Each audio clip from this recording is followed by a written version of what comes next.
सभी दर्शकों को नमस्ते, स्वागत है हमारे चैनल में। तो आप लोग के बीच में एक सावन कजरी गीत, भोले जी का गीत है, शंकर जी का। पति पत्नी का नोक झोंक है। देखिए, गीत के माध्यम से सुनिए आप लोग कि पत्नी अपने पति से क्या कह रही हैं। सैया देवघर चलाया सो के सवनवा में, भोला के भवनवा में ना।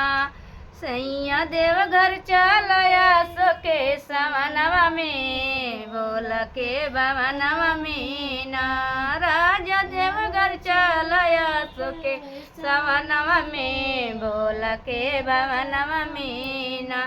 मंगले रहली वन से भीख, बाबा दिहल आशीष। मंगले रहली वन से भीख, बाबा दिहल आशीष। वन कर दिहल लाल खेल अंगनवा में, भोला के भवनवा में ना।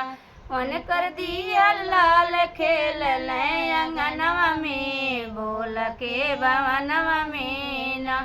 सैया देवघर ले चलाया सो के सवनवा में, भोला के भवनवा में ना। राजा देवघर ले चलाया सो के सवनवा में, भोला के भवनवा में ना। लोगवा बड़ी दूर से जलवा भर कांवर ले जाला। लोगवा बड़ी दूर से जलवा कांवर भरी ले जाला। जलवा चढ़ावे भोला के चरनिया में, भोला के भवनवा में ना। जलवा चढ़ावे भोला के चरणवा में, भोला के भवनवा में ना।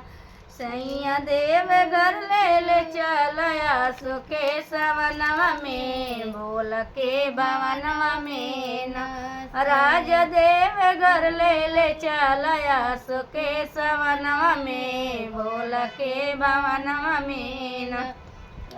एगो कीन दाना गेरुआ साड़ी, चढ़ के चलबे हमहु गाड़ी। एगो कीन दाना गेरुआ साड़ी, चढ़ के चलबे हमहु गाड़ी।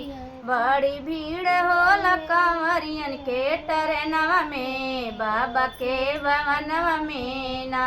बड़ी भीड़ होला कांवरियन के टरेनवा में, बाबा के भवनवा में ना।